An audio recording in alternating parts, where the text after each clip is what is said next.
I wish I could update you as to the current situation exactly on the ground here, but as we discussed in our last conversation, we are amongst the hundreds, tens of hundreds of people right now who are in lockdown inside the United States Capitol complex. This is a live shot of what is going on outside. What I want to do is walk you through what this was like when it happened.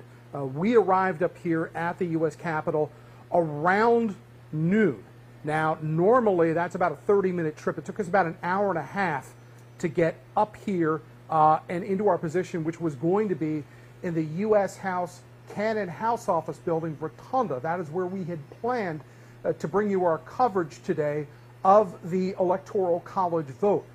We began that coverage at about 1 o'clock today, and as we have said, it only lasted for about 15 minutes. The Speaker of the House, Nancy Pelosi, and Vice President Mike Pence took their places on the rostrum of the House chamber.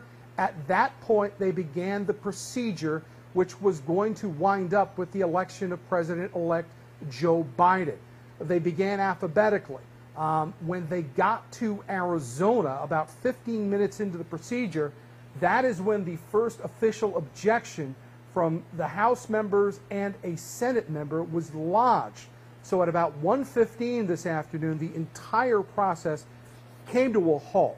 And that is because that is what the Constitution and the procedure called for. At that point, as you can see there, they moved over to the United States Senate for the Senate to begin 2 hours of debate. There was an address there by the Senate Majority Leader, Mitch McConnell.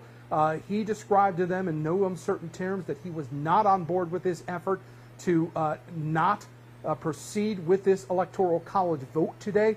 And that was pretty much the procedural day. It was, a lot of protests up here, but for the most part, we'd seen that kind of day up here before. That all changed at about, I would say, 1:40 this afternoon. That is when a U.S. Capitol police officer from our vantage point ran into the United States Rotunda of the Cannon House office building and started ordering everyone to immediately evacuate the building. Now, we were not told at the moment why we were evacuating the building. I can tell you when you were in that situation, you evacuate the building. The questions can be asked as you were on the move, which is what we did. Equipment was broken down as quickly as possible, and then we were on the move. I'm going to be a little bit careful here with telling you exactly where we went and how we went there, but it's no secret, as you can see from the video that is on there, the screen right now, there is a subterranean network of areas and hallways that you can traverse at the United States Capitol complex, and that is what we did. We were kept in one area, I would say probably for about 50 minutes to about an hour, at which point we were told at one moment that the building was clear, and we were expecting that we were going to be able to go back to our location, resume our live shots, and resume our coverage.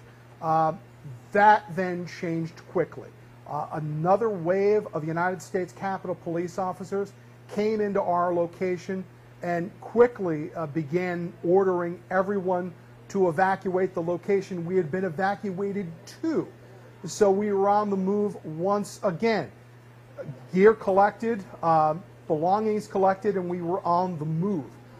When we reached our second location, that is when we had heard an alert come over the radio of a U.S. Capitol police officer who was standing by with us that shots had been fired on the House floor. It was repeated several times.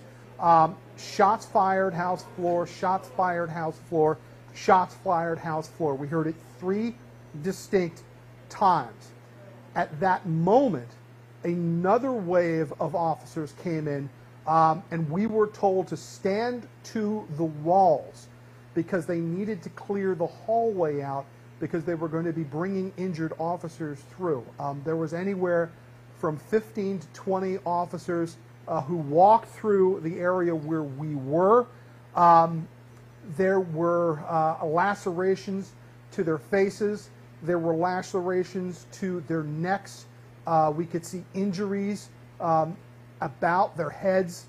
Many of them were bloodied on one side.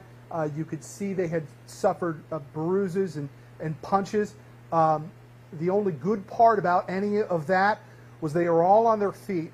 They were all talking. They were all talking to each other, trying to make sure each other were okay. Jim and Marina, at that point, we were cleared from that location and moved to another location where we are right now, under barricade right now, under lockdown. Yeah. So that's our situation. All right, Tom Fitzgerald, thank you for that. Really extraordinary to hear what people are going through and what's happening right now unfolding in the Capitol.